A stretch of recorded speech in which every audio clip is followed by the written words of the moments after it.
Le cours de ce soir, Be'ezrat Hashem, est dédié à la mémoire de mon beau-père, Zichrono Livracha, Shmuel Ben Matilda, qu'Akadosh Baruch Hu le place Be'ezrat Hashem sous le Kissa Kavod. Ou les Avdil, je voudrais que vous répondiez Amen. On va souhaiter que Be'ezrat Hashem Bekarov, Meir et Odélia, ils aient un bébé dans leur maison. Amen. Et je voudrais aussi souhaiter une bonne réfoua chez Lema à Meir Yoshua Ben Esther. On avait prié pour lui. Il était tombé d'un immeuble et aujourd'hui il s'est fait opérer, donc on espère que l'opération s'est bien passée, Be'ezrat Hashem. Et on nous souhaite une grande réfoua chez Lema, bien sûr pour tous les cholés à Israël, Be'ezrat Hashem. Alors ce soir, avant de commencer le cours en soi, je voudrais faire une petite introduction. Baruch Hashem, c'est ce week-end, j'ai eu la chance d'aller chez mes parents passer Shabbat. Avec Daniel, on était. Et donc, nous étions à Natania. Et bien sûr, à Natania, Baruch Hashem, il y a beaucoup de communautés francophones. Donc, c'est pas pour vous raconter ma vie, hein. Ça, on s'en fout, à la limite. Mais, ça m'a fait réfléchir. Et en fait, je me suis dit que ce qui nous manque ici, malheureusement, c'est une bête à Knesset. Un bête à Knesset qui pourrait nous fédérer. Et pourquoi un bête à Knesset au lieu d'autre chose? Parce qu'en fait, la bête à Knesset, si on regarde bien au niveau de l'étymologie, au niveau du terme, la bête, donc c'est la baït, c'est la maison, et Knesset, c'est quoi la Knesset? Alors la Knesset, vous allez me dire, c'est l'assemblée. Donc vulgairement, on va parler d'assemblée politique. Non, la Knesset, en fait, c'est l'assemblée d'Israël. Knesset Israël. La première fois qu'on nous parle de Knesset, c'est Knesset Israël. Donc c'est-à-dire que c'est l'assemblée d'Israël. C'est-à-dire que c'est le peuple d'Israël. Donc en fait, la synagogue, en français, c'est la maison de l'assemblée d'Israël. Et en fait, on sait très bien que dans une maison en général, qu'est-ce qu'on est? On est une famille.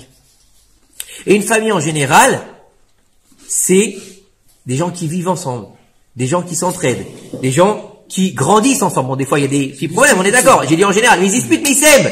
Même dans les synagogues en général. C'est vrai que souvent, en France en général, il y avait des disputes, mais les gens s'aimaient. Surtout en France, on avait ce côté famille dans la synagogue. On avait ce côté refuge dans la synagogue. Beth Knesset, la maison de l'assemblée. L'assemblée d'Israël, c'est un endroit de refuge. C'est un endroit, en fait, où, bien sûr, on n'oublie pas de remercier Reuven Haroche de nous laisser faire le cours ici. Be'ezrat Hashem, une grande réfoua Shema pour son frère, Be'ezrat Hashem.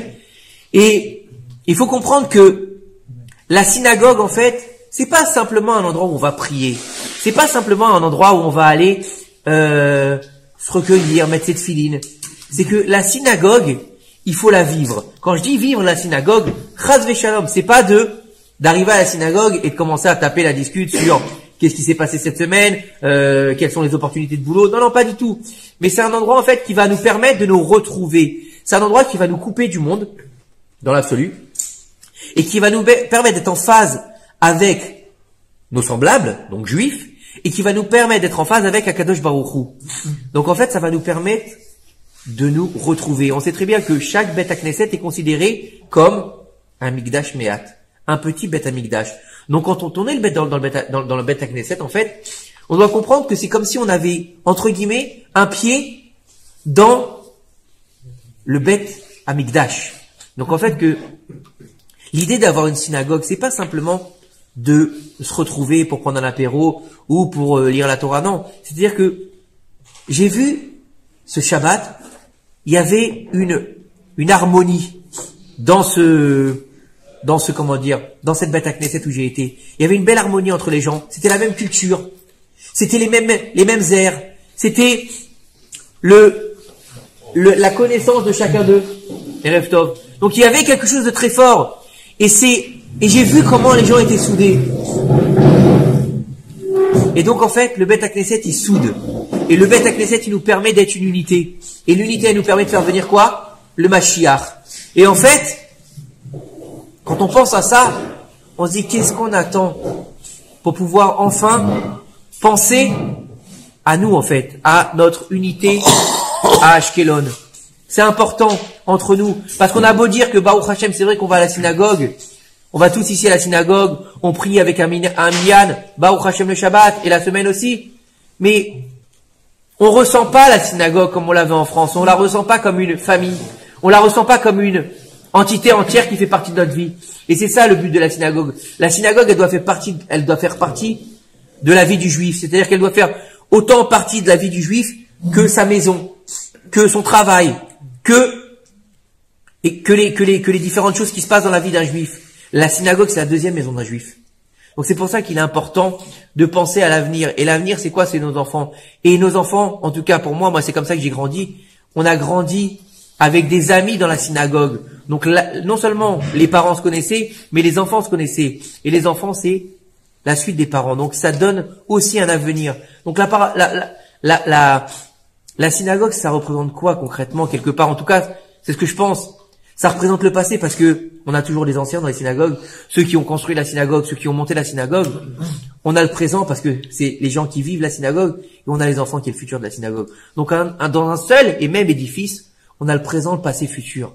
Et c'est quoi ça? C'est Akadosh Baruch Hu, Ouaya, Ové, Veillé. Donc en fait, c'est la maison d'Hachem.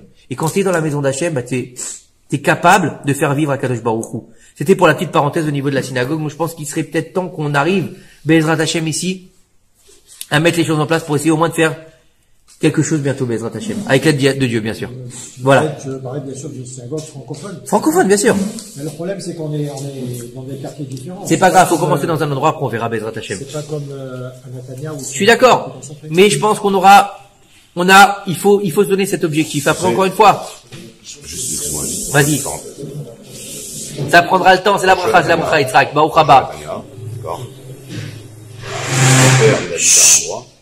C'est à peu près un quart d'heure de chez moi. Alors maintenant, pour commencer le cours, vous savez que on est dans une période très très particulière. C'est vrai qu'on n'a pas l'habitude, quand on connaît pas, de penser à cette période, mais c'est la période qui s'appelle la période des Shovavim. La période des Shovavim, c'est quoi? C'est en fait, le terme Shovavim, c'est l'acronyme de quoi? Des parashiot Shemot, Vaera, Bo, Beshalach, Itro et Mishpatim. Et les années bissextiles comme cette année, on rajoute Teruma et Tetzavé.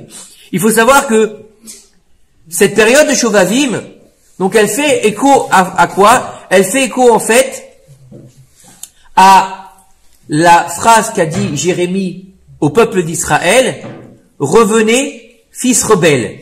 Les Shovavim, c'est des rebelles. Alors bien sûr, quand on parle de rebelles, on parle pas du sitcom qu'il y avait sur TF1. Hein. Quand on dit des rebelles, c'est les Bnei Israël à cette époque-là, à l'époque de Jérémie. Ils s'étaient rebellés contre Akadosh Baruch Hu et ils avaient commencé en fait à se laisser aller dans tous les excès. Et en fait, là, quand on tombe, on peut toujours faire tchouva. Mais ce qui est important, c'est de savoir à un moment donné réagir et se dire: je prends conscience de mes erreurs et je vais faire teshuva. Mais non, là ils étaient dans un égarement total, ils n'étaient pas prêts à faire teshuva. Donc ils étaient perdus quelque part. Mais en fin de compte, dans le passage qui a marqué, qu'est-ce qui a marqué?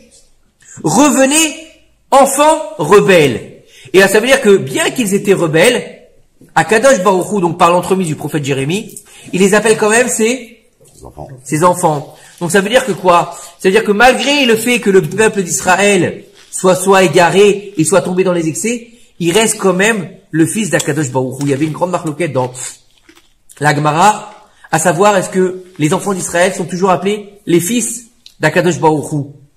Et Rabbi Meir Balanès disait que oui, ils sont toujours appelés les fils d'Israël, même quand ils ne font pas la volonté d'Akadosh Baruch Hu.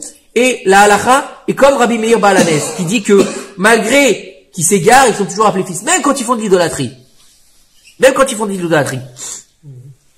Il faut savoir que la particularité de cette période des Shovavim, c'est la possibilité en fait de réparer les fautes. Et c'est surtout la période qui est là pour réparer les fautes liées à la perte de semences chez les hommes. Donc la Zera Levatala, dans tous les possibilités qui est, c'est-à-dire que ce soit bien seul ou accompagné. D'accord? On parle pas chas shalom d'un problème comment ça s'appelle, on a trop mangé gras, on a eu trop chaud, on parle pas de ça. On parle de quelqu'un qui a fait intentionnellement Zera Levatala, ou bien si quelqu'un a une pollution nocturne parce que il a regardé un film pas propre avant, ça aussi c'est un péché, d'accord? Donc c'est la réparation des fautes liées à la Brit Mila. Et en fait, nos sages appellent ça que c'est l'éparpillement des étincelles de sainteté et que c'est l'énergie de l'homme. Il faut savoir en fait que au niveau du zéra, d'accord, au niveau de la semence, on pense nous que la semence elle se trouve en bas dans la Brit Mila. C'est fou. En fait, nos chachamim nous disent que la semence elle se trouve dans le cerveau, derrière le cerveau. Et en fait, donc vous savez qu'on est tous faits en double, oui ou non? Vous avez vu, vous tracez une ligne médiane en votre milieu, vous coupez en deux, vous avez exactement la même chose. Pratiquement, d'accord? Hein? La bouche aussi. Bah si. Mais la bouche coupée en deux, t'as d'un côté et de l'autre, t'as les lèvres. T'as déjà dessiné une bouche? C'est totalement symétrique. Bon, sauf il y a des gens qui sont pas très symétriques, mais dans l'absolu, on va dire, d'accord? On parle pas d'un Picasso, d'accord, où le mec il a pris un bus, on parle pas de ça. On parle dans l'absolu, d'accord? Bon, il y a des gens qui ont un bras un peu plus long que l'autre, un peu plus fort que l'autre, mais dans l'absolu, on est symétrique, d'accord? Un nez, il est fait en double, deux oreilles, deux yeux, une bouche qui est coupée en deux, d'accord? Regarde au niveau du menton, tu coupes, t'as deux faces, deux bras, deux jambes, on y arrive. Et au niveau du cerveau, on a deux hémisphères, l'hémisphère sud et nord, merci, c'est ça. Et on sait que ils sont droite et gauche, merci, sud et nord. Je sais pas pourquoi et moi je te suis en plus. On a les hémisphères, mais ça peut être le sud et le nord aussi, parce que le sud, c'est le sud, c'est tout ce qui est chaud et le nord, c'est tout ce qui est froid. On peut aussi dire ça, Benjamin. Et il faut savoir en fait que les deux glandes, elles sont derrière au niveau du cerveau. Les deux glandes de la semence, donc la racine de la semence, elle se trouve dans le cerveau. Il y a une pensée au niveau de la semence et qui va descendre tout le long du Hamoud Hashigra, donc tout le long de la colonne vertébrale, et qui ensuite va rentrer à l'endroit qui va là-bas se mettre en place et qui va donner cette fameuse semence, d'accord? Maintenant, il faut savoir que la pensée, c'est l'énergie de l'homme et la semence, c'est l'énergie de l'homme. C'est pour ça qu'il est interdit de jeter sa semence. À tel point que nos Khamim nous disent, celui qui fait de la semence en vain, c'est comme s'il faisait un meurtre. Ok? C'est pour ça qu'il y a un minag Yerushalayim. Il y a un des minag de Yerushalayim, d'accord? Quand il y a lo alenu à l'enterrement, les enfants ne suivent pas le père. Pourquoi le père? Parce que s'il a fait Zera Levatala le père, malheureusement, non seulement il y a ses enfants physiques qui vont venir derrière lui, pour l'accompagner, mais il y a aussi ses enfants qui n'ont pas été mis au monde par Zera Levatala qui vont l'accompagner. Donc c'est très grave. Et si c'est une femme? Si c'est une femme, c'est pas un problème. Mais en général, faut mieux éviter. La femme, de toute façon, vaut mieux qu'elle évite d'aller au. Même si c'est une femme commentaire. Ah, c'est une femme. Non, en général, elle fait pas Zera Levatala. Oui, bah c'est pour ça. Bah la femme, elle fait pas Zera Levatala. La mais fait faire alors. Elles peuvent. Non. Dans l'absolu, elle-même ne peut pas faire Zera Levatala. On est d'accord. Je parle d'elle-même. D'accord, d'elle-même, d'accord. Une femme qui, c'est pas une, si elle fait ça, c'est pas trop une femme. C'est un garçon qui s'est déguisé en femme. D'accord? On va pas rentrer dans la polémique, s'il vous plaît, ce soir. Ah, donc les enfants, Il y a plusieurs minagim. Faut voir au niveau de la Chevra Kadisha. Lo alenu, que Dieu nous garde tous en bonne santé, tous en vie et qu'on ait que des bonnes nouvelles. D'accord? C'était pour que vous compreniez l'histoire. Maintenant, il faut comprendre que ce gamme de Brit, c'est donc en fait, c'est pourquoi c'est si important que ça? Parce que non seulement ça vient du cerveau, donc de la pensée première, et la pensée première, on appelle ça Chochma à droite, donc le papa, Bina à gauche, la maman, et Da'at, c'est le fruit de l'amour du père et de la mère. Donc le fruit d'un amour, on va parler d'un papa et d'une maman, mais aussi d'Akadosh Baruch Hu et de la Shekhinah pour donner naissance à Israël. Donc on est dans quelque chose de très très très très puissant. Donc le Zera n'est pas seulement un besoin de reproduction, c'est la force de l'homme. Il faut comprendre que pendant cette période, on a l'habitude de jeûner tous les jeudis. Il y en a qui ont l'habitude de jeûner aussi le lundi et le jeudi, d'accord? Pour faire donc c'est pour faire le tikkun. Maintenant, la réparation, c'est un jeûne volontaire. Oui. Moi, j'ai entendu, hein. C'est généralement les gens qui font beaucoup de Zera Levatala qui doivent jeûner. Les autres qui se font attention. J'ai dit c'est un minag de jeûner pour ceux qui veulent faire le tikkun. D'accord? J'ai pas dit qui a fait, qui a pas fait. Je rentre pas là-dedans. On va pas commencer à juger qui que ce soit. Et il faut savoir que tous les gens sont pas capables de jeûner, surtout dans notre génération où on est une génération faible, où on est une génération dite entre guillemets fatiguée et malade. Donc on n'a pas l'habitude forcément de jeûner. Donc par contre, qu'est-ce qu'il faut faire? Il faut redoubler d'efforts dans l'étude de la Torah. Plus de temps, plus d'ardeur. D'accord? Et parce que en fait, comme étant donné qu'on a dit c'est Chochma Bina Da'at, ça fait la détérioration de ces niveaux-là, au niveau du Zera. Donc l'étude de la Torah va te donner la possibilité de remettre en place son Da'at. Le Da'at, c'est quoi? C'est la sagesse, c'est le savoir. D'accord? Et en fait, il faut aussi quoi faire dans cette période? Donc il est bon aussi de faire les Teilim. Il est bon de faire Tikkun HaKlali. Pourquoi Tikkun HaKlali? Parce que le Tikkun HaKlali, Rabbi Nachman nous dit c'est les 10 Teilim qui font réparation de la brite. Et bien sûr, faire teshuva, ça c'est clair, c'est le béaba, d'accord? Faire teshuva sur les fautes de Zera Levatala qu'on a pu faire, d'accord? Parce que si quelqu'un, il va faire un jeûne, il va étudier la Torah, et il va pas faire teshuva, ça sert absolument à rien. On est bien d'accord? Ok? Ou bien s'il va continuer aussi, ça sert à rien. C'est comme les mecs qui vont au mikvé, d'accord? Moi j'ai entendu plein d'histoires comme ça. Les mecs qui disent, moi tous les vendredis, avant Shabbat, je vais au mikvé. Kol hakavod! Mais samedi soir, c'est Canal+. Sois cohérent, c'est n'importe quoi. Sois cohérent, je veux dire, c'est pas un niveau. Tu sais que tu vas le faire. C'est pas que tu veux faire, tu vas être tombé. Tu sais que tu vas le faire. Pourquoi tu vas te ménique au mikvé? C'est que te voiler la face. Quoi? Je suis pas d'accord avec. Pourquoi? Moi aussi. Moi, je suis pas du tout d'accord. Vas-y, dis-moi. Parce qu'une personne, tu peux pas lui dire, ouais, alors attends, t'as pas oublié, on continue à regarder la télé. Non, j'ai pas dit ça, Vous écoutez pas ce que je dis, Je dis s'il sait, forcément, d'accord, dans son idée, il a décidé de regarder le film. Mais il le sait. Non, et alors dans ces cas-là, pourquoi tu fais semblant? Va d'abord faire tchouva. Fais d'abord tes tchouva. C'est qu'un minhag de Chassidut. C'est pas une mitzvah. Fais d'abord tes tchouva sur ton problème, sur ta mitzvah. Écoute bien. Avant d'être un chassid, il faut faire ses tchouva. C'est la base. Faut comprendre qu'il y a des niveaux au niveau de la teshuva.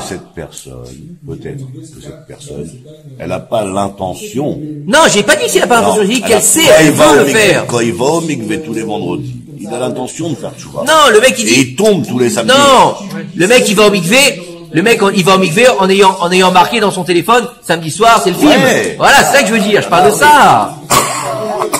Écoutez-moi, je parle de cohérence. Écoutez bien ce que je dis. Vous écoutez que la moitié des mots. Je parle de cohérence, avec toi-même, pas avec quelqu'un d'autre. Écoutez bien.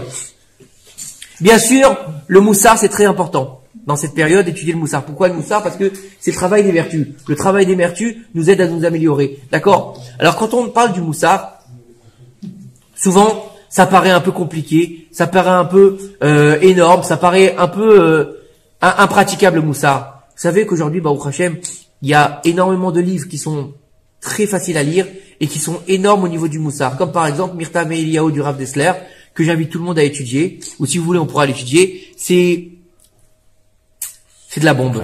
C'est de la crème, c'est pas agressif et ça donne vraiment envie de s'améliorer. Bien sûr, il y a la chassidoute. Après, bien sûr, il y a l'Ikoté Moharad. Chacun à son niveau, Bezrat Hashem. D'accord? Et il faut savoir aussi que il est bon, pendant cette période, de faire le jeûne de la parole.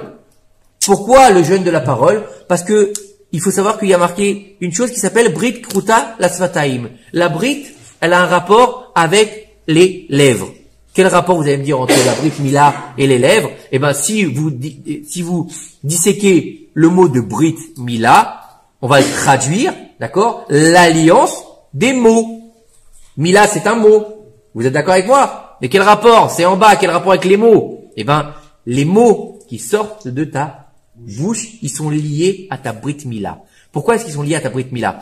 Il faut savoir que nos Chachamim nous disent que quelqu'un qui va souiller sa Brit Mila, eh ben, il fera du Lashon Hara, il sera vulgaire et il sera agressif dans ses paroles.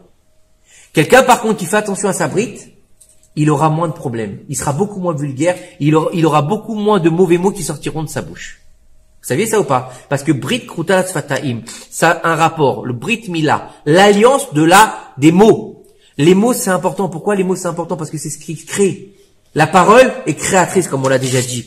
Donc c'est pour ça que il y a un beau inyan aussi de faire pendant cette période-là, donc de Shemot à Mishpatim, cette année avec Teruma et Tetzavé, de faire ces choses-là, de prendre sur soi, de faire le tikkun des fautes de la Brit Mila. Et il faut savoir une chose que nos Chachamim nous disent que ces jours-là, ils ont une grandeur aussi forte que les Aseret Yemei Teshuvah entre Rosh Hashanah et Kippour.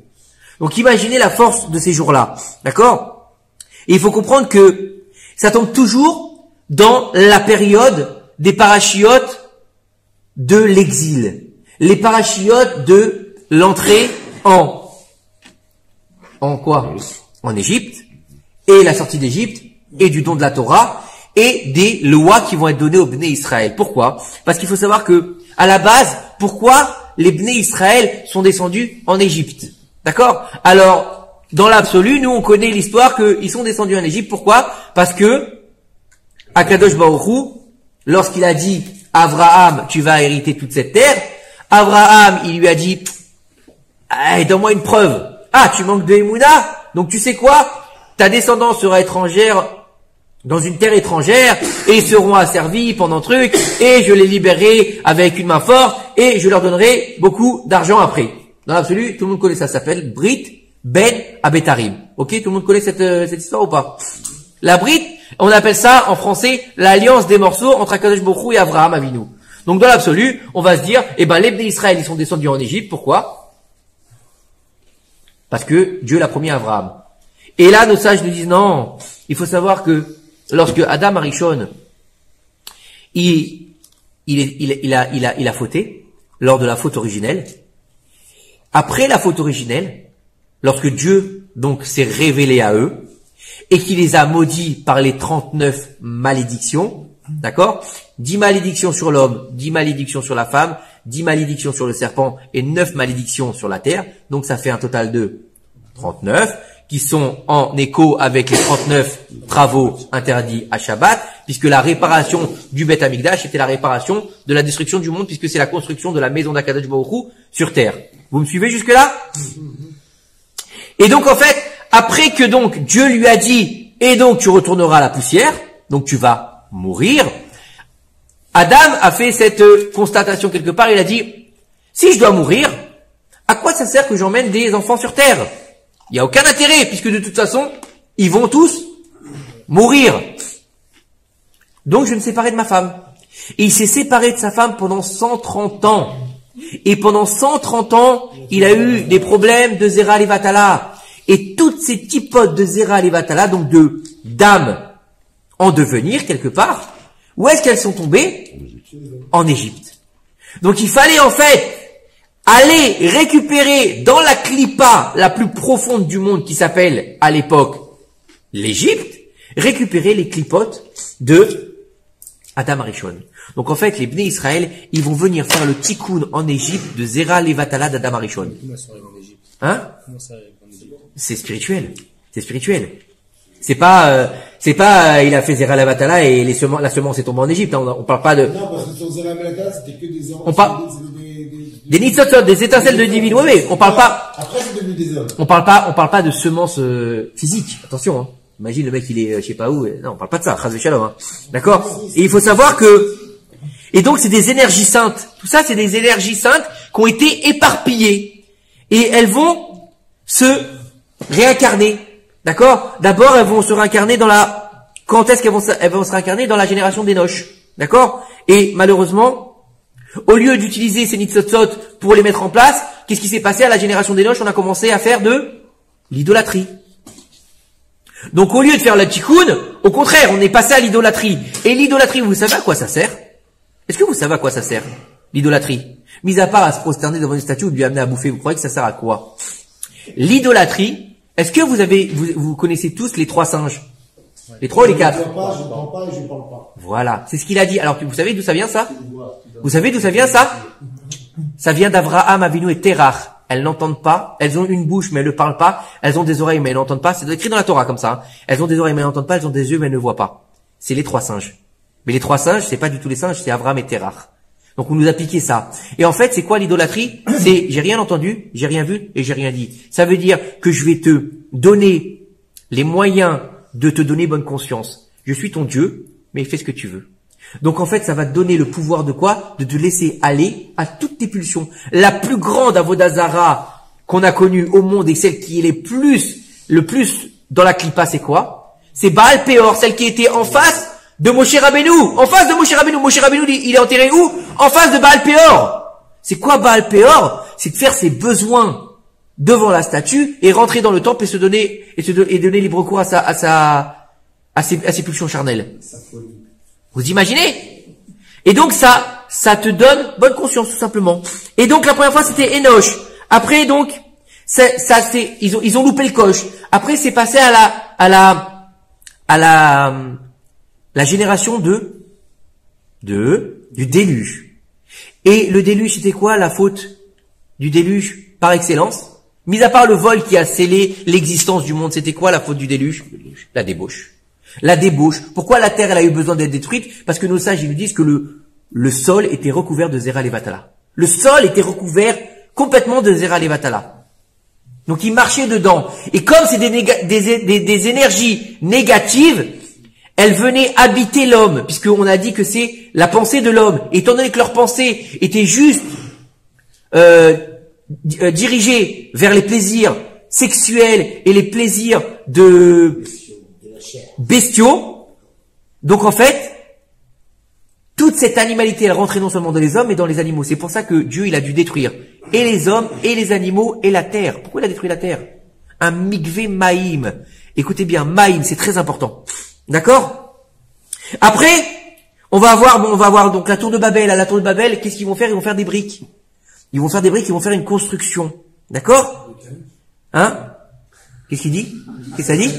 Qu'est-ce que ça dit? Les briques à l'œuf, ouais, c'est des Tunisiens. Et donc à la tour de Babel, ils vont encore une fois, ils vont pas se rebeller dans la débauche, mais ils vont se rebeller contre le Créateur. Donc on revient à ce que a dit Jérémie, enfant rebelle. À l'époque du déluge, donc c'est des rebelles dans la débauche. À l'époque donc de Enoch, dans l'idolâtrie. À l'époque de Babel, ils rejettent Dieu pour être eux-mêmes des dieux. D'accord? La tour, elle servait à quoi? À être eux-mêmes considérés comme des dieux. D'accord? Et après, en fait, ils vont ces étincelles-là vont revenir encore une fois dans la génération de Sodome. Je vous fais pas un dessin là, c'est bon, tout le monde a compris. Ça va? Ouais. Arnaud, c'est bon pour toi? Ok. Donc en fait, on voit bien que ils ont pas réussi à faire la réparation. Et en fait, le but de ces étincelles, fallait réparer ces étincelles. Fallait enlever le mauvais et garder le bon. C'est comme quand tu vas devoir faire tout ce qu'on vit, c'est à cause de la faute originelle, tu le sais ou pas? Tout ce qu'on vit de tous les jours, c'est à cause de la faute originelle. Parce que s'il n'y avait pas eu de faute originelle, on serait pas là ce soir. Eh ouais. C'est une autre histoire. Faut venir plus souvent. Non. Et donc après... Attends, j'ai pas fini. Ouais. Vas-y. Non, j'ai juste un truc. Ils ont récupéré, en fin de compte, toutes ces étincelles en Égypte. Ouais. Et pourtant, il y a le Midrash, on l'avait vu ensemble, de Yaakov. Qui est avec les moutons. Yaakov avec les moutons. Ben, c'est grâce aux moutons qu'ils les ont récupérés. Ouais, mais c'était avec la vanne, ça. Non, les moutons, ils sont descendus en Égypte. Les moutons, il a eu besoin de moutons. Mais non, il a eu besoin de moutons. Pourquoi faire? Pour arracher les plants de l'Égypte. Il a eu besoin d'arracher les nitzotzot de l'Égypte. Donc c'est une allégorie, en fait. Les moutons qu'il a fait, c'est pour récupérer les nitzotzot. Ils sont remontés avec quoi? Il lui a dit quoi, Pharaon? Il lui a dit, allez servir votre Dieu dans le désert. Tu te rappelles ou pas? Il lui a dit, mais laissez votre bétail ici. Tu te rappelles? Qu'est-ce qu'il lui a dit, Moshe Rabbeinu? Non. On sortira avec notre gros et notre menu bétail, et toi-même, tu nous donneras des têtes. Oui ou non? Vous vous rappelez de cette histoire avec le Pharaon? Qu'est-ce qu'il a besoin de nous donner des têtes? Il sort les nitzotzot. C'est ça. Comment tu veux qu'il fasse? Récupérer les moutons du temps de la vanne. Pour les faire descendre en Égypte. Qui est-ce qui est descendu en Égypte? Qui est-ce qui est descendu en Égypte? Yaakov. Donc il descend en Égypte pour récupérer les nitzotzot. Tout ça, c'est spirituel, bien sûr, hein. Et il faut comprendre que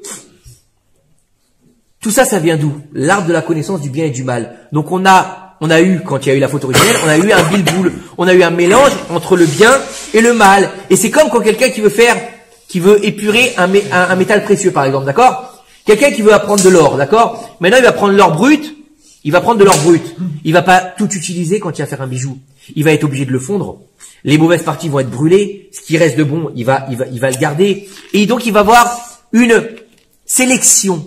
D'accord? Et en fait, on remarque en fait que lorsque les Bnei Israël vont commencer donc à grandir en Égypte, à un moment donné, Pharaon va mettre sur eux des décrets. Et les deux décrets principaux qu'on connaît très bien dans la Torah, donc c'est la paracha de la semaine Be'ezrat Hashem, puisqu'on rentre en Égypte cette semaine, et vous avez remarqué qu'on rentre en Égypte cette semaine, et que on ferme l'aéroport cette semaine. Vous avez remarqué ou pas? Ben, on vit avec la paracha. On ferme les frontières. Comme quand on est rentré en Égypte. Il faut vivre avec la paracha. C'est pas une fable, la paracha. Ça n'a pas été écrit il y a plus de 2000 ans. Faut la vivre au jour d'aujourd'hui. Faut comprendre ce qui se passe. Faut décrypter la paracha en 2021 de l'ère vulgaire. Et il faut comprendre une chose, c'est que les deux décrets principaux de Pharaon. Le premier, ça a été donc de nous faire construire des briques. Pour faire construire des villes. Des briques. Quand est-ce qu'ils ont construit des briques? À l'époque de la tour de Babel. Ils ont construit des briques pour construire la tour. D'accord? Les briques, ils reviennent ici pour faire le tikkun, du côté de la tour de Babel. Et où est-ce qu'il a jeté les nouveau-nés? Dans le Nil. Dans le Nil. Le Nil, c'est quoi? C'est Vodazara. C'est de la flotte. C'est de l'eau. La génération du déluge. C'est le tikkun de la brite, en fait. Et comprenez une chose, c'est que, vous allez comprendre une chose, c'est que vous savez que chacun de nous, il est constitué de 4 éléments. D'accord? Tout le monde a vu le film ou pas? Il y a le 5e aussi. D'accord? Et ben, les 4 éléments qui sont l'eau, le feu, la terre et l'air. Ok? Écoutez bien ce que nous disent nos chachamim, d'accord? L'air, c'est en rapport avec toutes les fautes qui sont liées à la médisance, à la bouche. Bah oui, quand quelqu'un y parle, tu vois toi quelqu'un qui parle, le seul moment où ils ont vu quelqu'un parler, c'est à Kadosh Baruch Hu lors du mont Sinaï. Kolot, Emraou et Akolot. D'accord? On ne l'a pas vu depuis, hein. Quand vous voyez parler, y a rien qui sort. On est bien d'accord. Donc là, l'air, c'est du vent. C'est la bouche et du vent, c'est la médisance. Ensuite, la terre, c'est ce qui est par terre, qu'est-ce qui est en bas, c'est ce qu'on marche dessus, c'est la hatzlanout, la fainéantise. D'accord? La terre, ça bouge pas. D'accord? Prends un bloc de terre, d'accord? Vous savez, quand on fait une sculpture, par exemple, tu prends un bloc de terre, tu le poses sur la table, si tu fais rien avec, tu reviens 10 jours après, il a pas bougé. C'est le même. D'accord? La terre, c'est la hatzlanout. C'est tout ce qui est fixe, mobile. Maintenant, donc c'est toutes les avérotes qui sont liées à la fainéantise. Le feu, c'est la colère. Bah oui, je me suis enflammé. D'accord? Je suis chaud là, arrête-moi, je suis chaud! Comment on dit? Oui ou non? Je suis chaud, je vais le défoncer! Pourquoi, hein? Donc, toute la avérote liée à la colère, donc à la Avodazara, puisque la colère, on dit que celui qui se met en colère, qui est Hulo ou Oved Avodazara. C'est très grave la colère. D'accord? C'est pour ça qu'il y avait une expression en France qui disait quand tu es en colère, mets-toi dans une bassine d'eau froide. Pour descendre le niveau de... Ça, c'est Rikazaraï. Rikazaraï, alors tu vois. C'était une juive. D'accord? Et il faut comprendre que la colère, c'est très grave, parce qu'en fait, Akadosh Baruch Hu déteste la colère. Il déteste les coléreux. À tel point que nos sages nous disent, lorsque Moshe Rabbeinu s'est mis en colère, il a oublié des halachot. Vous imaginez? Quand il s'est mis en colère contre les Bnei Israël, il a oublié les halachot de comment cachériser les kelim par rapport au lait et la viande. Et qui est-ce qui a donné ces lois-là après? C'est Lazar Cohen Gadol. Donc elle fait perdre l'étude de la Torah, la colère. Et l'eau, bah oui, puisque le dernier élément c'est l'eau. L'eau c'est en mouvement. L'eau c'est un fluide. Et donc le fluide, c'est en rapport avec tout ce qui est les relations. La débauche. Comment? Les festivités, si tu veux. Il est chaud ce soir. Donc en fait, vous comprenez? Donc en fait, Pharaon, quand il va les envoyer faire des briques et les jeter dans le fleuve, il veut pas qu'ils fassent la réparation. Il veut pas, il veut les noyer dans leur propre désir et dans leur propre avodah zara en fait. Et en fait, c'est pour ça que la période des Shovavim elle est si importante. Revenez fils rebelles, on est des fils, bien qu'on soit rebelles. Aujourd'hui, malheureusement on le voit bien, combien de personnes y tombent? Combien de personnes ils vont faire Zera Levatala? Combien ils vont regarder des choses dégueulasses? Combien ils vont sortir avec des filles?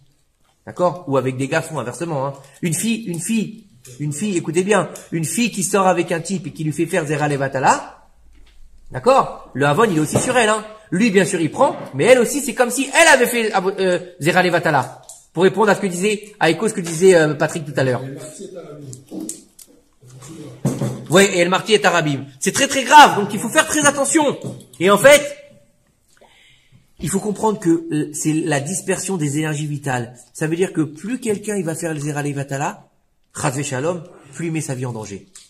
Plus quelqu'un il va garder sa brite, plus il a des chances d'avoir un Rechut Yamim. Vous comprenez le niveau? Vous comprenez le niveau? Qu'on ait fait des erreurs de jeunesse, comme on dit, c'est passé. Mais est-ce qu'aujourd'hui tu es capable de vouloir les réparer? Est-ce qu'aujourd'hui tu as décidé d'avancer et de faire tes chouvas sur ça? Donc les Shovavim, elle vient là pour faire ça, cette période. Et il faut savoir que c'est le tikkun des Shovavim, à tel point qu'on nous dit que cette période de Shemot, Vaera, Bo, Beshalach, Itro, Mishpatim, 6 semaines, plus cette année, puisqu'on est dans un année sextile, Teruma et Tetzavé, donc ça fait 8 semaines. Non, là, c'est que 6 semaines, là. On est en année bisextile ou pas cette année? Ouais, mais ils vont pas jouer pour 8 semaines. J'ai pas dit. Encore. On va faire Bob et Chalar ensemble. Non, mais c'est 7. On fait Beau Béchalach ensemble, bah t'es oui. sûr? Mais non, on C'est fait pas bien Beau Béchalach. les Non, on fait pas Beau et Béchalach. Non, on fait pas ensemble. Cette année, c'est une année qui est double. On a 2 Hadar, donc on va avoir une paracha. Donc on sait bien 8 semaines de tikkun. Donc en fait, c'est pas le problème de jeûner, Moshe, encore une fois. C'est 7 semaines, ça a commencé depuis Motzei Shabbat. Non, écoutez bien quand est-ce que ça a commencé? Ça a commencé depuis Mincha Shabbat. Pourquoi? On a lu dans les parachas Shemot. Ça a commencé depuis Mincha. Donc on a 8 semaines de tikkun. Maintenant, celui qui est pas capable de jeûner tous les jeudis, c'est difficile, d'accord? S'il sait que le type, il va être agressif parce qu'il a pas son café le matin, d'accord? Ou parce qu'il a pas son casal du midi et qu'il va frapper sa femme, laisse tomber, jeûne pas. D'accord? Mais de la tzedaka à la place, si tu peux. Maintenant, le type, il peut faire un jeûne de la parole. Fais jeûne de la parole. Tu veux rajouter de la Torah? D'habitude, tu étudies 10 minutes tous les soirs. Et ben là, étudie un quart d'heure tous les soirs. Faut pas non plus mettre des grandes, des grandes priorités en disant, bah, tu sais quoi? À partir d'aujourd'hui, vu que c'est les Shovavim, tous les jours, je vais finir le Tehillim. Alors que le mec, il a jamais lu les Tehillim. D'accord? C'est n'importe quoi. Prends quelque chose qui est, comment? Non, un challenge qui est dans tes moyens, Moshe. Faut pas être débile, d'accord? Faut pas être débile en disant, c'est comme quelqu'un qui a jamais fait d'escalade, il va dire, moi, demain, je vais monter sur l'Everest. Tu risques de crever avant d'arriver, ne serait-ce que, tu vois? Faut être clair. Faut être à son niveau, faut savoir de quelle capacité on a, parce que ça ne sert à rien de se mettre des challenges qu'on sait déjà d'office qu'on peut pas faire.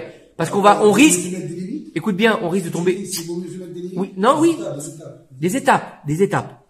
Étape, comme une teshuva. On n'est pas chiloni et du jour au lendemain on devient le Admour Hazaken. C'est impossible. D'accord? On n'est pas chiloni et le lendemain on devient Rav Ovadia Yosef. C'est impossible. C'est des étapes. Il y a l'étude, il y a la teshuva, il y a le travail des midot.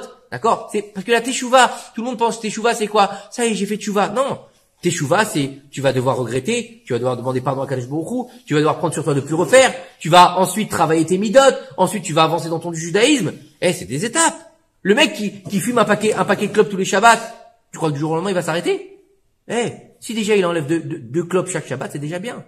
Non, les gens ils disent, ça y est, j'arrête tout. Bah oui, si après la dafina il veut une cigarette, il va avoir du mal le type, hein. Moi, j'ai vu des gens le faire. Oui, mais ça, encore une fois, ça dépend du niveau. C'est des gens qui ont de la volonté, qui aident d'avoir au maître d'Ifna Ratson. Encore une fois, c'est une question de volonté. Mais il faut comprendre que faut faire les choses avec.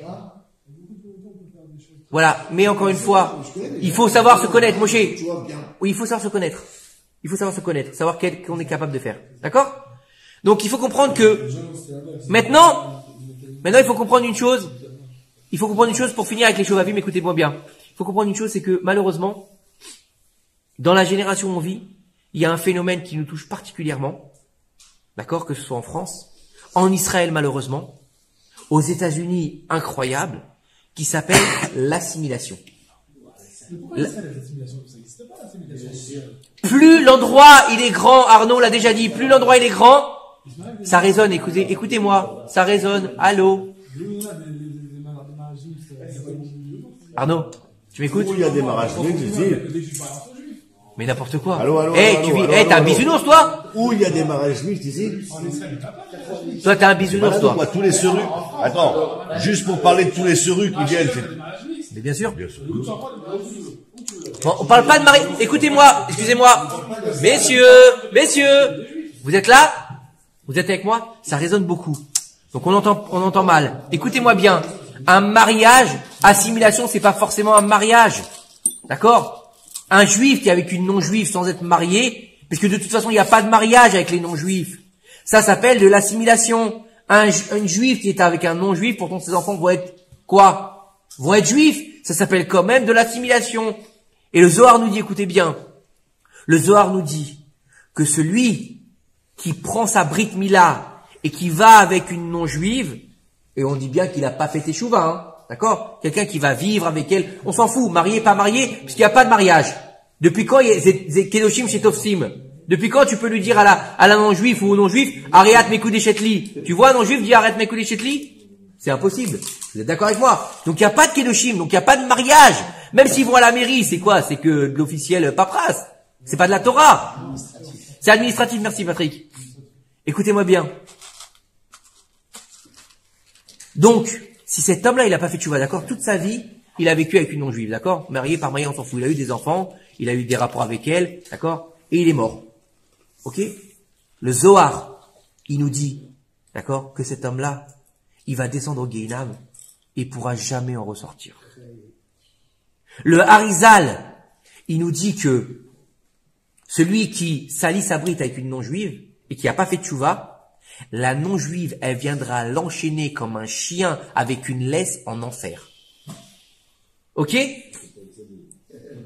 C'est pas de moi, hein. Attendez, c'est pas de moi ce que je vous dis. C'est du Zohar, le Harizal, c'est pas Shmuel, il a dit ce soir, je vais vous faire flipper les mecs, hein. J'ai pas décidé. Il faut comprendre une chose. C'est qu'une femme qui a pas fait teshuva, d'accord?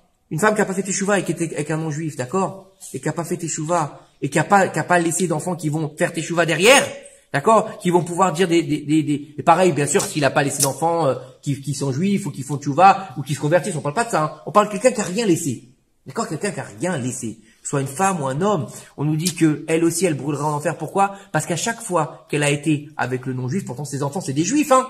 Oui ou non? C'est des juifs ou pas ses enfants à elle? Qu'elle est avec le non-juif. Écoutez bien ce que nous dit je sais plus si c'est le Zohar qui dit ça, mais en fait, à chaque fois qu'elle a été avec le non-juif, c'est comme si le Nachash Akadmoni, il était avec elle.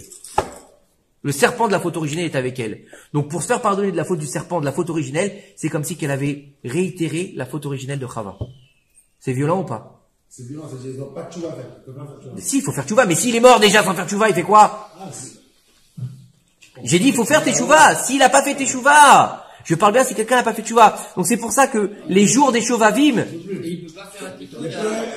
Après, il y a plus de tchouva. après la mort, comment tu fais teshuva? Comment tu fais teshuva? Là, ah si, excuse-moi, Moshe. Si tu laisses personne ici. La seule teshuva qui est capable, il y a que ceux ensuite, un mort. Ok, écoute-moi Moshe. Moshe, S'il y a personne derrière lui. Moshe. Si un homme, écoute bien, on l'avait déjà expliqué plusieurs fois. Si un homme qui a fait des mitzvot dans sa vie et il a eu des enfants, d'accord, on parle pas de juif ou de non-juif, d'accord, et que après son décès, lui il est au paradis tranquille, d'accord, c'est un bon juif, d'accord, il est au petit paradis on va dire, d'accord, il a une petite BM, il a une petite villa, pas trop grande, il a la petite piscine d'été, il est bien, d'accord, et puis un jour, il y a un huissier qui vient le voir et qui le jette dans une favela. Je dis qu'est-ce que j'ai fait? J'ai rien fait, je suis tranquille, je suis au paradis. Ouais, alors il ouvre une petite fenêtre là-bas du paradis, d'accord, il dit regarde en bas. Et là il voit son fils, il est à Ibiza, il est en train de danser avec la stripteaseuse, il est machin. Au lieu de faire le kaddish à la synagogue, Donc il lui dit, bah voilà ce que tu as laissé sur terre. Donc tu descends. Par contre, un autre, il arrive là-haut Tu descends et alors? bah il descend de niveau. Il peut tomber à cause de ses enfants. Par contre, un autre, il arrive là-haut et on lui donnait le HLM. D'accord, le HLM là-bas en banlieue, un peu crado, hein. Et puis il est resté 1 an là-bas, le temps de faire son petit coup de la première année. Et puis l'année d'après, bonjour, c'est tourné manège, on est venu vous voir, vous avez gagné. J'ai gagné quoi? Vous avez gagné la villa, justement, celui qui est tombé. Comment ça se fait? Pourquoi j'ai le droit à une villa maintenant et la BM et la piscine? Alors là, on lui ouvre une petite porte, on lui dit, regarde, tu vois celui-là? Il dit, c'est qui? Il dit, c'est ton fils. Qu'est-ce qu'il fait? Regarde-le. Qu'est-ce qu'il fait? Bah là, il est en train d'étudier la Torah avec une chavruta. Là, il est venu au cours de Shmuel. Là, bah faut bien, attendez, oh, oh. Hey. Il s'envoie des... Là, il est venu à un cours. Là, il est en train de faire ton Kaddish. Vous savez quoi que le Kaddish, ça peut sauver une âme? Un Kaddish, ça peut sauver une âme. Hein? C'est pas que ça peut, c'est Ça sauve les âmes. D'accord? Donc c'est pour ça qu'il a interdit, important, de ne pas louper les Kaddish dans l'année de son père ou de sa mère. D'accord? Quoi? Qu'est-ce que j'ai dit? On parle de ça, c'est un Nishmat. Bah oui, les Nishmat, mon beau-père. Ah, les Eh, Nishmat, ce soir, voilà. ce soir, il prend du grade, Bezrat Hashem. Il y a un mec qui est plus grand que le Kaddish, je pense. Quoi? C'est faire des études de Torah. L'étude de la Torah, bien sûr. C'est encore plus- Bah oui, parce qu'on l'a déjà c'est dit. encore plus- c'est un niveau plus élevé. Moshe, tu sais pourquoi? Parce que Limud Torah Keneget Kulam.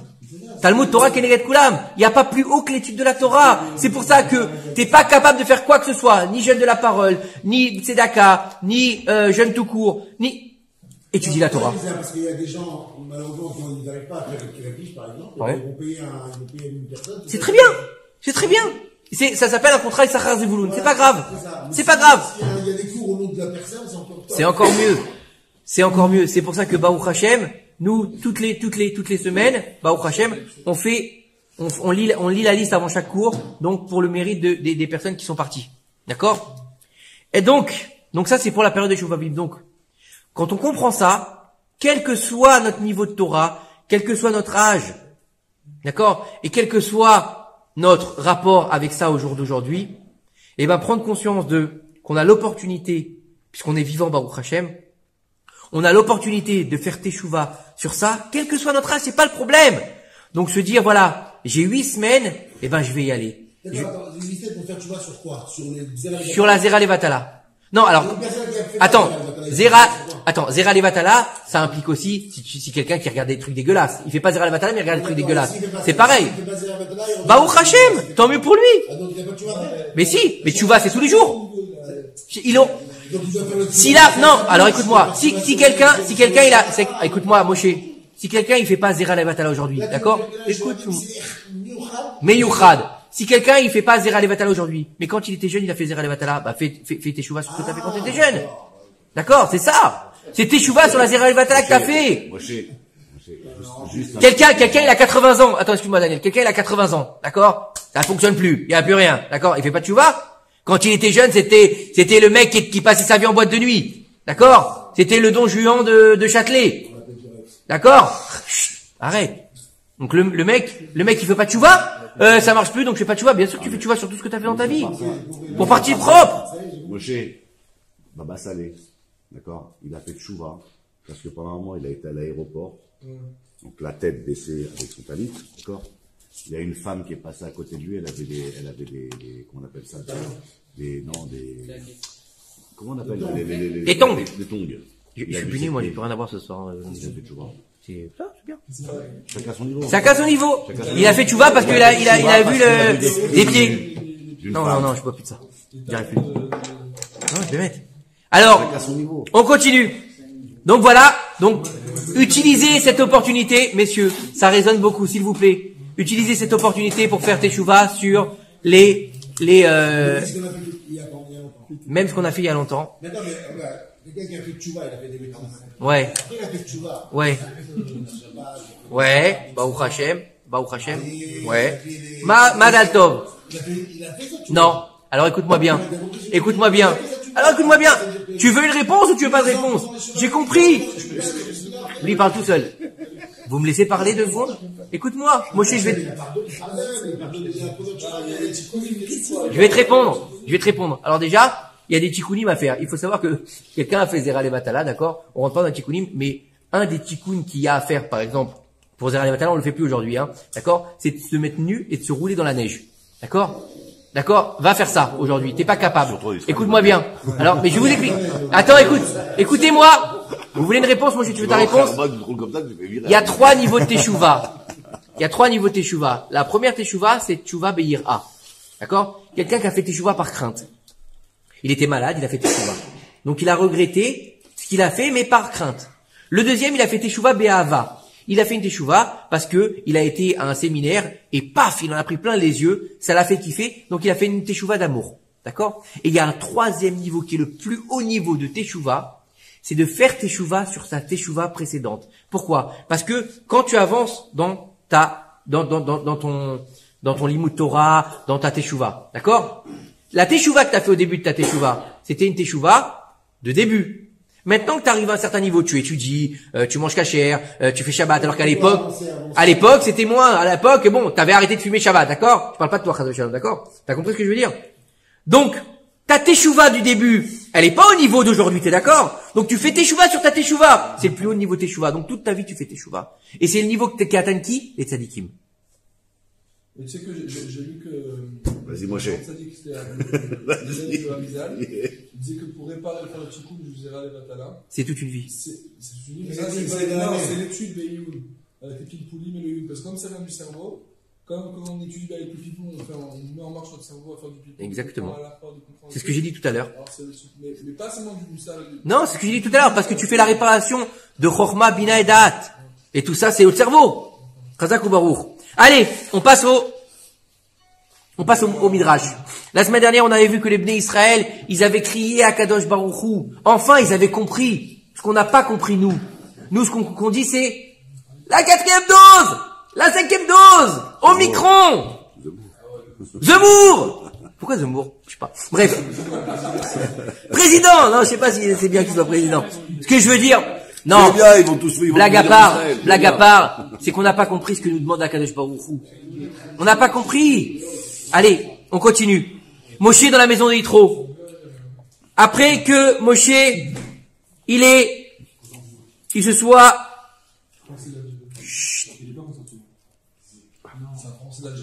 Excusez-moi.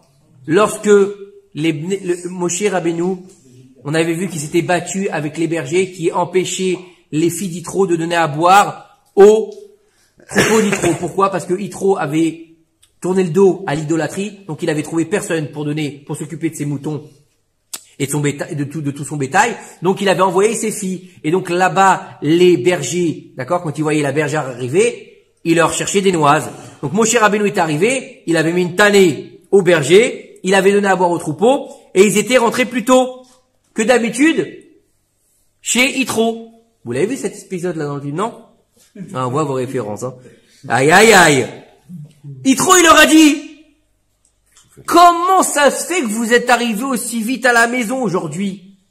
D'habitude, chaque jour, vous êtes les dernières à arriver. Pourquoi? Parce que les bergers vous empêchent de donner à boire à vos troupeaux. Et là, elle leur a raconté les filles d'Yitro. Il y avait là-bas un homme égyptien, très important, Ish Mitzri. Vous savez pourquoi il est important ce Ish Mitzri? C'est pour ça que Moshe Rabbeinu ne rentre pas en Israël. Parce qu'il est Ish Mitzri. Alors que Yosef Hatzadik, il est quoi? Nahar Ivri. Tac. C'est très important. Il n'y a rien de hasard dans la Torah. On continue. C'était une parenthèse. Après, donc, il a mis une tannée aux méchants bergers et il a donné à boire à notre troupeau. Donc on a pu rentrer plus tôt. Moshe, il a entendu ce que les filles, elles ont dit. Oui. Faire un parallèle avec Eliezer qui va chercher Rivka. Oui. Et pareil, il y a aussi une scène autour d'un puits. Toujours. Et il y a une scène autour d'un puits avec Eliezer. Il y a une scène autour d'un puits avec Agar. Il y a une scène autour d'un puits avec plein de personnes. Comment on peut expliquer l'eau. L'eau, Maïm Chaim. Maïm Chaim. Et la Torah. Alors, et quand il a entendu ça, Moshe, il les a pas repris.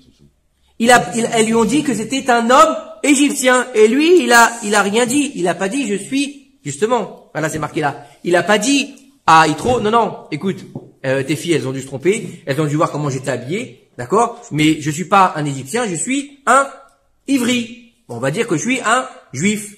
D'accord? Alors, Akadosh Baruch Hu, tiens, tu vois, j'avais pas lu avant, hein. Il a dit, Moshe, à la fin de ses jours, il ne rentrera pas sur la terre des Hébreux. Et même ses ossements ne seront pas enterrés là-bas parce qu'il n'a pas dit qu'il n'était pas égyptien. Donc il s'est rattaché à l'Égypte et pas à Israël.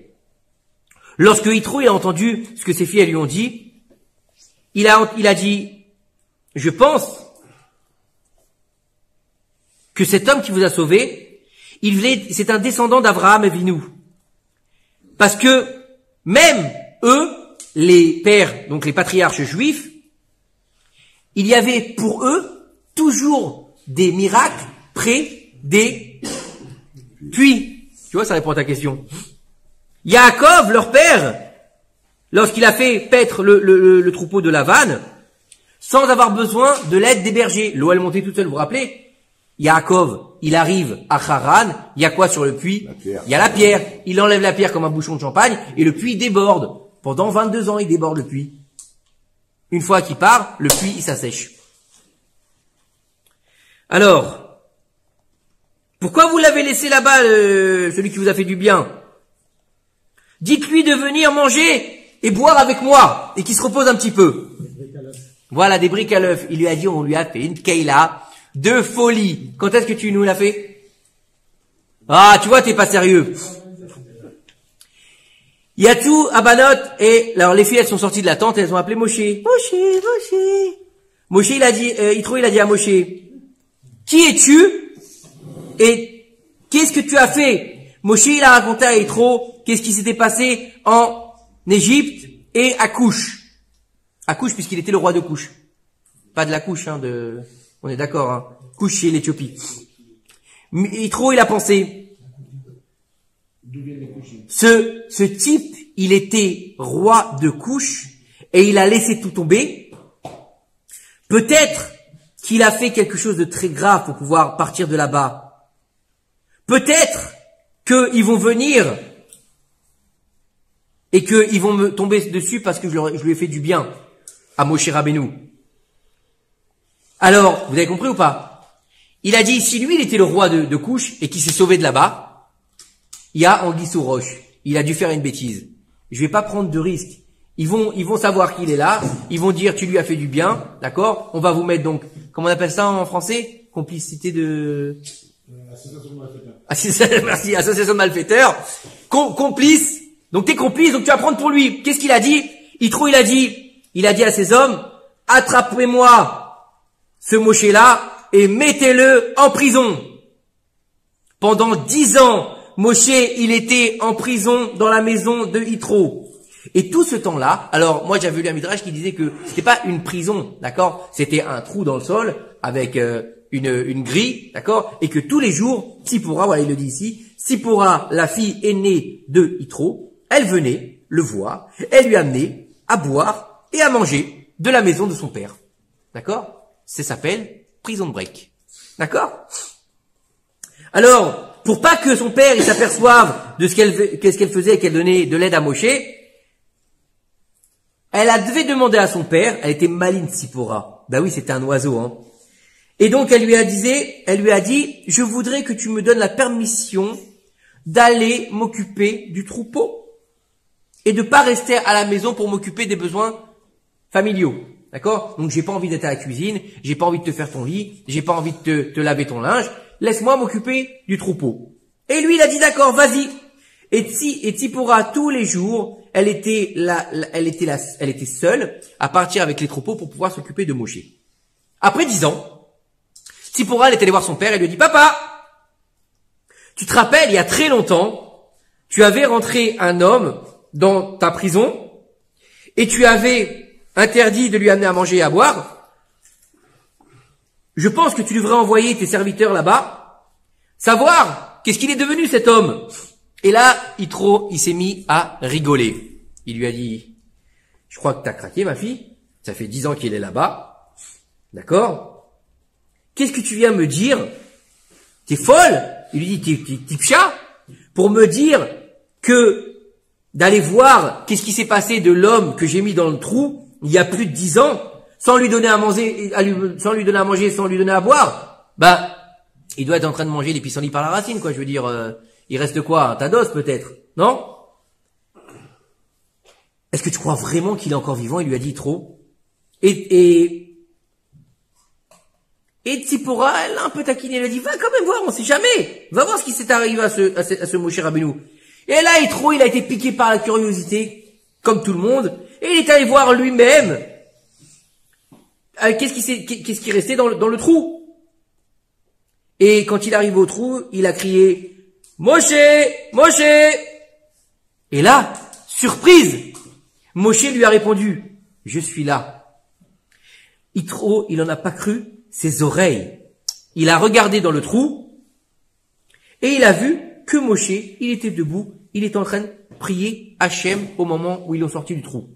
C'est un beau midrash ou pas quand même? Vous connaissez celui-là ou pas? Ouais. Celle-là, c'est la connue. Tout de suite, il a demandé Yitro qu'on le sorte du trou et qu'on lui donne les honneurs.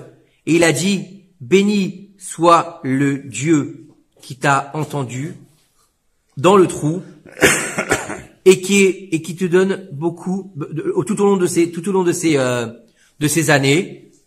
Je vois que c'est ton Dieu qui fait mourir et qui fait vivre un tzaddik gadol, parce que tu es un tzaddik qui t'a fait mourir et qui t'a fait vivre, donc qui t'a gardé en vie parce que tu es un grand tzaddik. Et je vois aussi que tu seras le libérateur qui sortira le peuple d'Israël d'Égypte.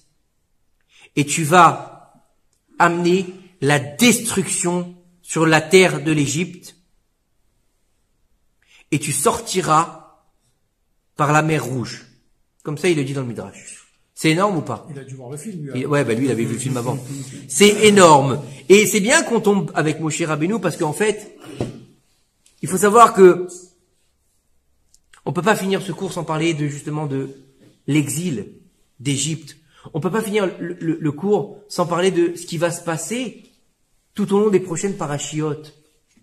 On a quelque chose d'assez énorme qui se passe.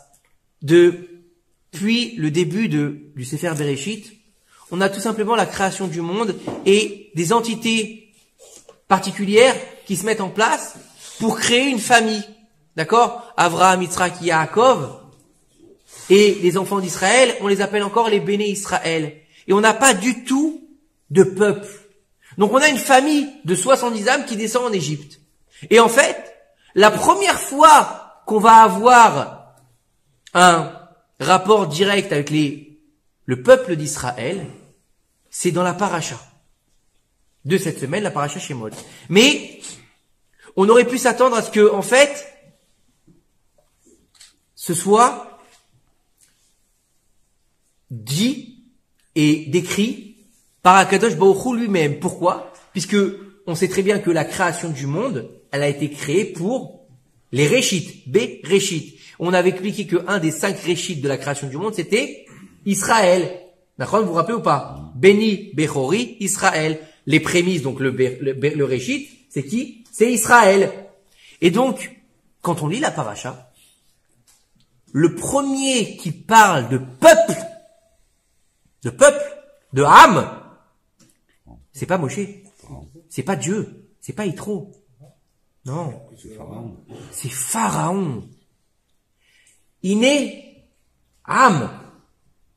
Et voici un peuple qui est grand, qui est fort. Oui ou non? Vous l'avez pas vu dans la paracha? On nous dit, début de la paracha, Ve'ele Shemot Bene Israël. Donc on parle de peuple ou pas? Non, on parle de Bnei Israël, des enfants d'Israël. Abaïm Mitzraïma, qui sont venus en Égypte. Ish Beto Baou, chaque homme avec sa maison. Et là on nous dit quoi? On nous parle pas encore de peuple. Reuven, Shimon, Lévi, Yehuda, Issachar, Zebulun. D'accord? On nous parle donc de quoi? D'un peuple ou d'une personne? Une famille de gens. D'une famille, d'un homme et sa famille. D'accord? Et après, qu'est-ce qu'on dit? Donc, ils ont commencé, on parle toujours de Bnei Israël. Le premier qui parle dans ses premiers pasukim, donnez-moi un fromage. Ou un sidour stoppé.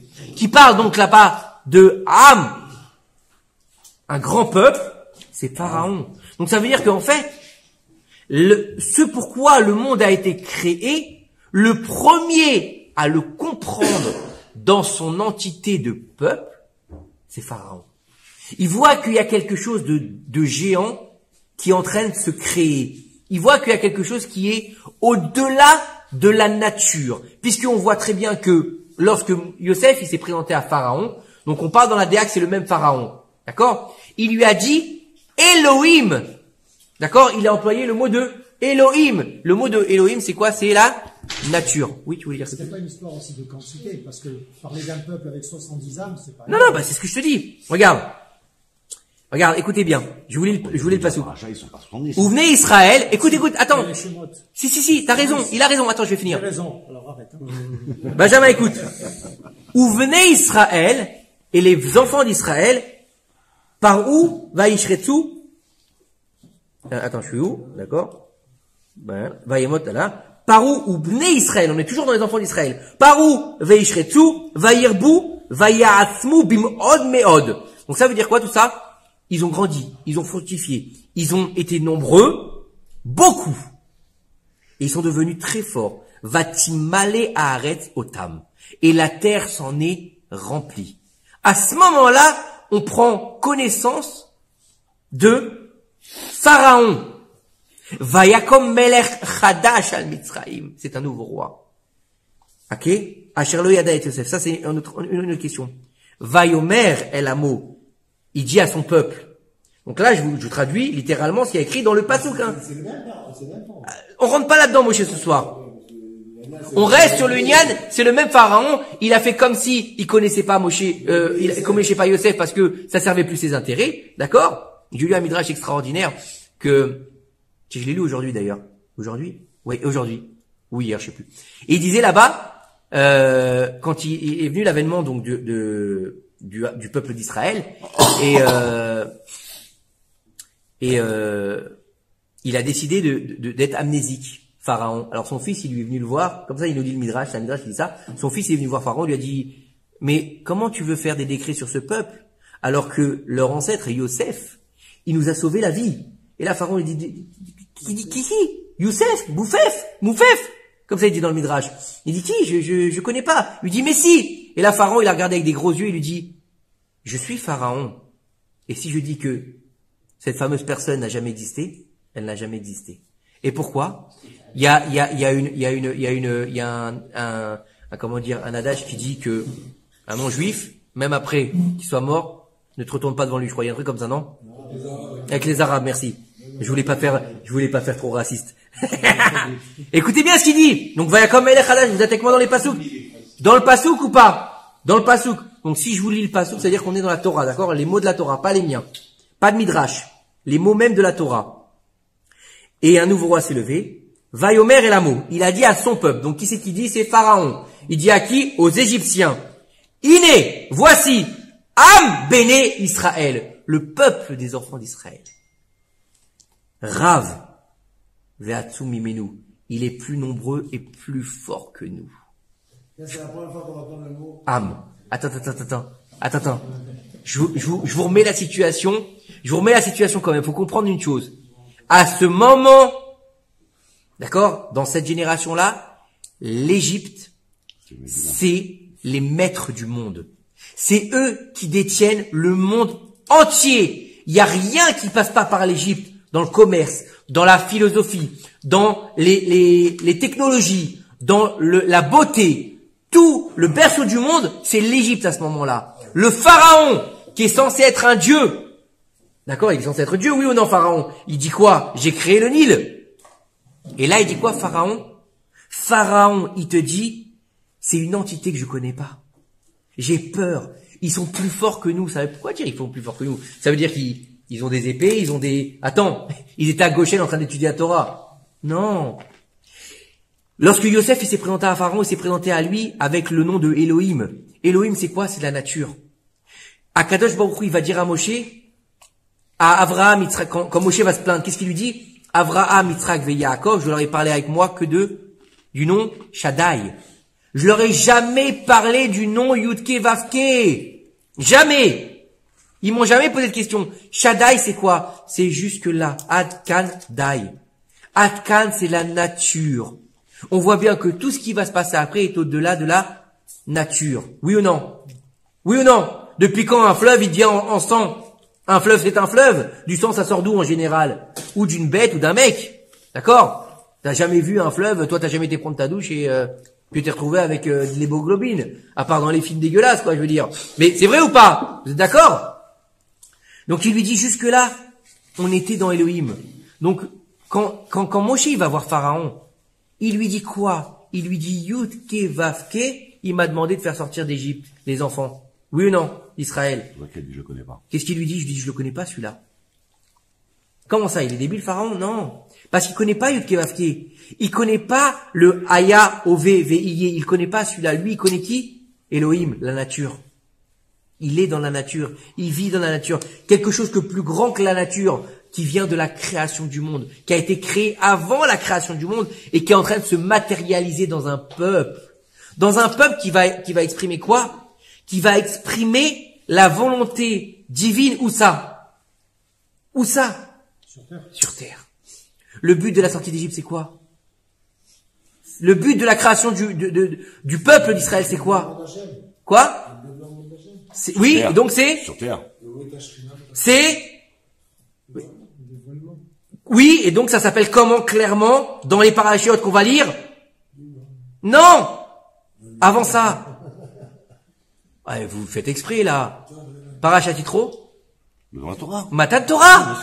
Matan Torah! Matan Torah, c'est le moment où Akadosh Baruch Hu, il descend sur terre, il se matérialise sur terre pour donner sa Torah, qui a été créée avant le monde, qui fait partie des Réchites. Donc le dévoilement divin à la source, le retour à la source originelle. Donc c'est pour ça qu'il a peur. Pharaon, pourquoi Pharaon il a peur? Parce que Pharaon il représente quoi? Il représente le Nachash HaKadmoni. Pharaon, c'est la personnification sur terre du serpent de la faute originelle. Je vous invite à rentrer sur Internet, ou d'aller au Louvre si vous pouvez, d'accord? Ça fait un peu loin quand même. En plus, il y a le Séguerre de l'aéroport. Mais allez voir de quoi a été faite la couronne de Pharaon de l'Égypte. Un serpent. Un serpent! Et qu'est-ce qu'ils avaient sur eux? Qu'est-ce qu'ils avaient sur eux tout autour de leurs bras?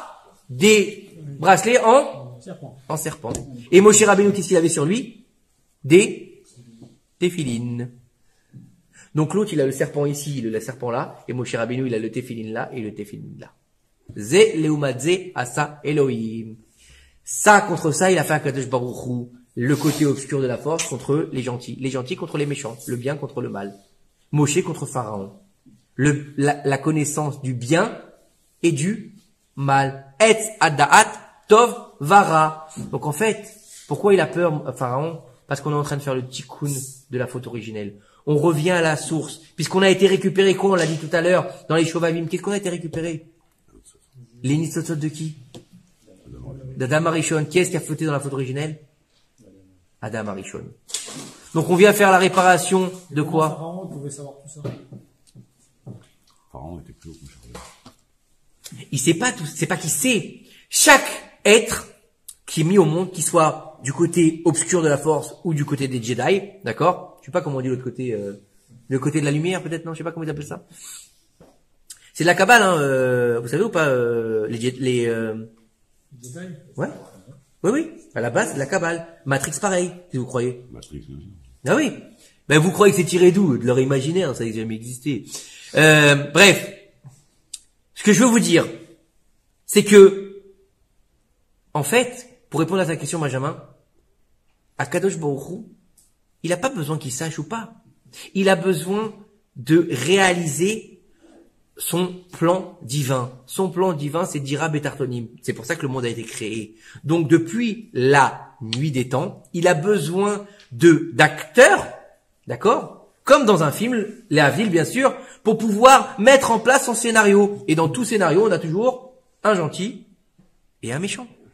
Et on a toujours des personnages principaux et des personnages secondaires. C'est pareil ce qui se passe ici. Donc, lui, il vient reprendre le rôle du serpent de la faute originelle. Moshe Rabbeinu vient reprendre le rôle d'Adam Arishon, d'accord? Les femmes, elles vont reprendre le rôle de Chava. Et donc, c'est pour ça qu'on va dire que on a mérité de sortir d'Égypte par le srout des Nashim Tzadkaniyot, des femmes pieuses d'Israël. Pourquoi? Parce qu'elles ne n'ont pas fauté avec aucun Égyptien tout au long de l'exil. Pendant les 230 ans, 210, 230, je sais pas, bref. Les plus de 200 ans d'exil, d'accord? Il y a pas toutes les femmes n'ont pas fauté, sauf une qui le cherchait et qui sera nommée dans la Torah. Elle s'appelle Shlomit Bat Dimfri et qui donnera naissance, justement, au fils de l'Égyptien qu'on appellera le fils rebelle. Vous pouvez aller voir, c'est marqué, hein, dans la Torah, hein. C'est pas de moi. Et donc, en fait, vous comprenez une chose, c'est que lorsqu'il voit ça, Pharaon, il comprend que on n'est plus dans le particulier. On est dans le global. Donc le global, c'est un peuple. Donc le global, c'est celui qui est capable, dans son individualité, ensemble, de pouvoir faire descendre Akadosh Baruch Hu sur terre. Akadosh Baruch Hu ne peut pas donner la Torah si on est des individus séparés.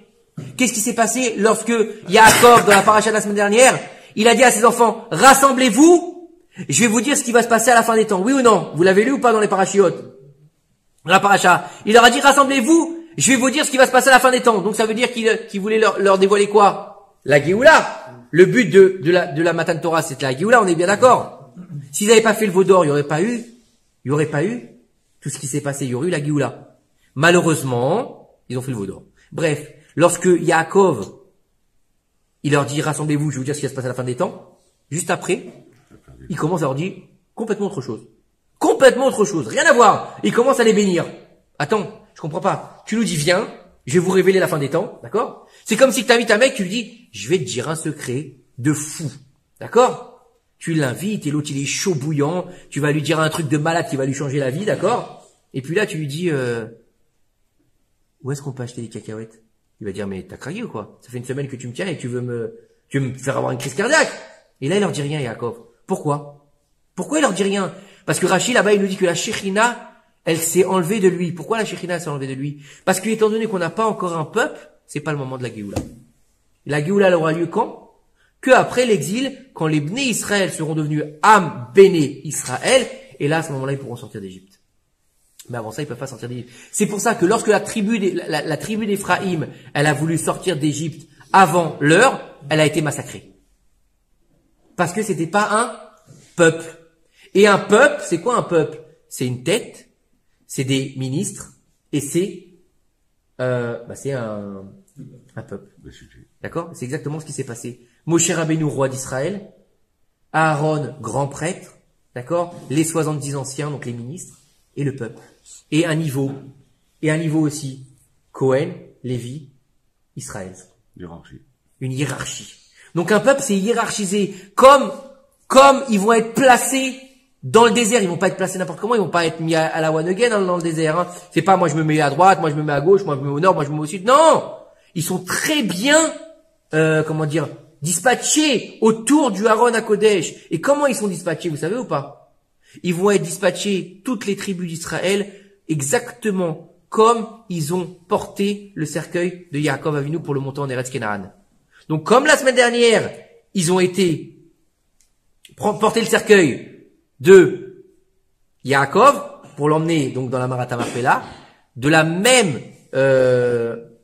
le même schéma, merci Moshe, dans la même configuration, ils s'installeront autour du Aaron à Kodesh. Et donc, quand on voit bien les choses, c'est que Yosef, il n'a pas porté le cercueil de son père puisqu'il était roi, d'accord, vice-roi, ça se fait pas. Donc, Yosef n'aura pas de place dans le... Il n'aura pas de place, Yosef, il n'a pas de place. Il n'est pas dispatché, Yosef, d'accord? Et Lévi, qui n'a pas porté le cercueil, il était autour du Aaron à Kodesh. Parce que Lévi non plus n'a pas porté le cercueil. Pourquoi? Parce que Yaakov savait qu'il devait devenir celui qui allait... Ephraim et Ménaché ont que leur place. Et donc, Ephraim et Ménaché, ils seront... Et de Lévi, ils seront exactement... C'est pour ça qu'on a toujours 12 tribus. Malgré le fait que Yosef, il ait perdu son rôle de tribu, entre guillemets. que Lévi il a perdu son rôle de tribu puisqu'il va devenir celui qui va être non, qui va être mis au service sacerdotal, d'accord? Donc, on a toujours quand même 12 tribus. On n'a rien qui est perdu. C'est énorme ou pas? Et ça, je l'ai dit, Baruch Hashem, Shabbat. J'ai dit en fait que, pourquoi Ephraim et Ménaché, vous savez pourquoi Ephraim et Ménaché ils ont mérité d'être des tribus? C'est bizarre quand même. Yaakov Avinu, il a 12 enfants. D'accord? Oui ou non? Il y a 12 tribus? D'accord. Il y a que les enfants de Yosef qui deviennent des tribus. Pourquoi? Il aurait pas pu prendre, non, c'est des tribus. Il lui dit, c'est marqué comme ça dans le passou. Écoutez bien. Il dit, écoute-moi, il dit à Yosef, tes deux enfants, Ephraim et Ménaché, là, ces deux-là, ils seront à moi, comme Réhouven et Shimon.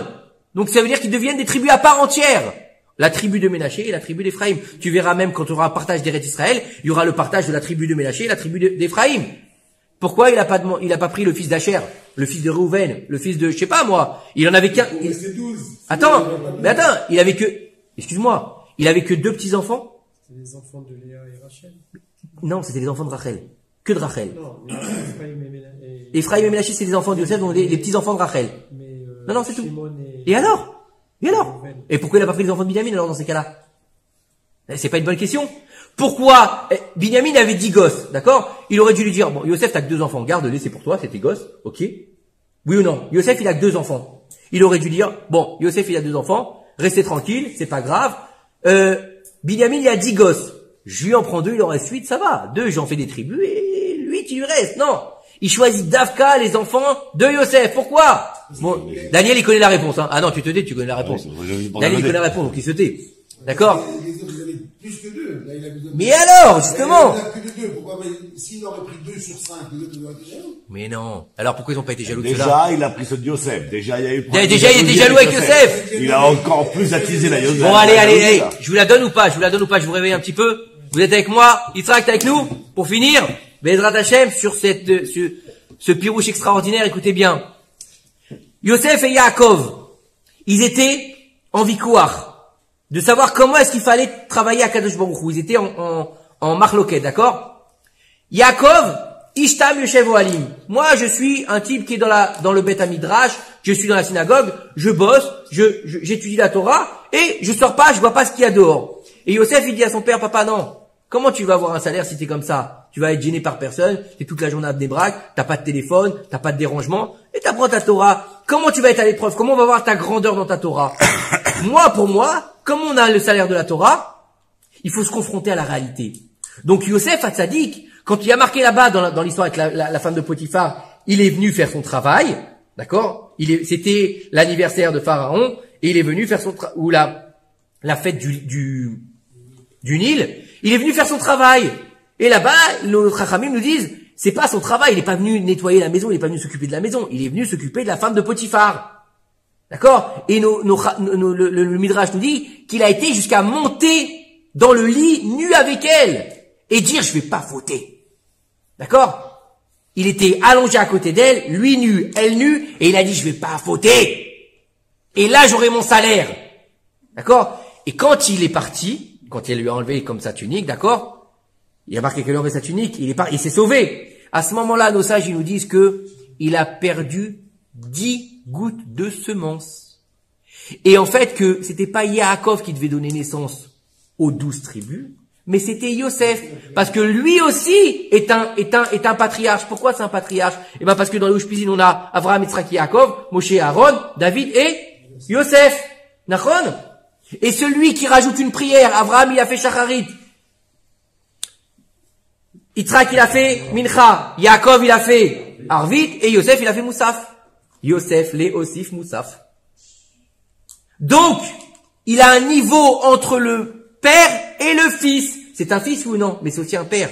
Donc, en fait, étant donné qu'il a eu 10 gouttes de semences et qu'il devait donner 12 tribus, 2 tribus, il les a eu, Ephraim et Ménaché. Mais étant donné que c'est ses enfants et qu'il n'a pas eu les 10 autres, donc il peut pas compléter les 12 tribus. Donc, Yaakov les élève au niveau du rang de tribu. Vous comprenez ou pas? Donc, c'est pour ça qu'il choisit Ephraim et Ménaché.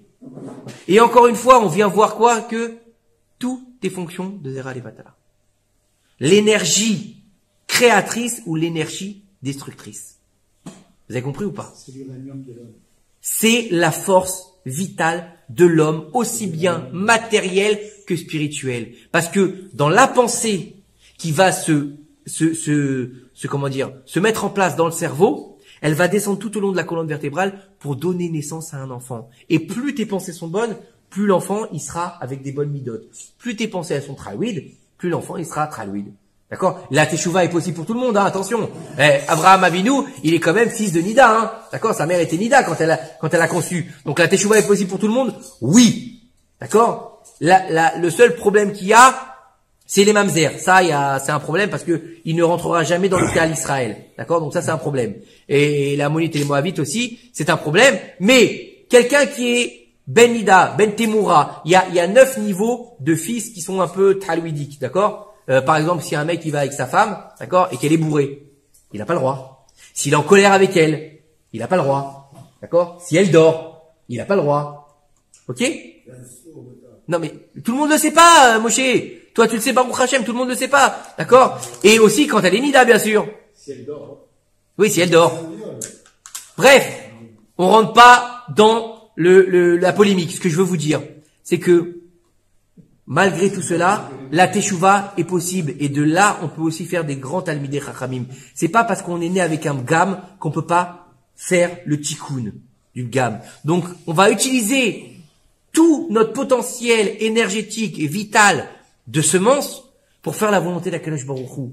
Quel que soit notre âge, quel que soit notre niveau, quel que soit notre rapport avec Akadosh Baruch Hu et notre niveau de pratique de la religion, il faut en fait redevenir Am, Rav, Ve'atsum, nombreux. Comment tu deviens nombreux en gardant ta semence?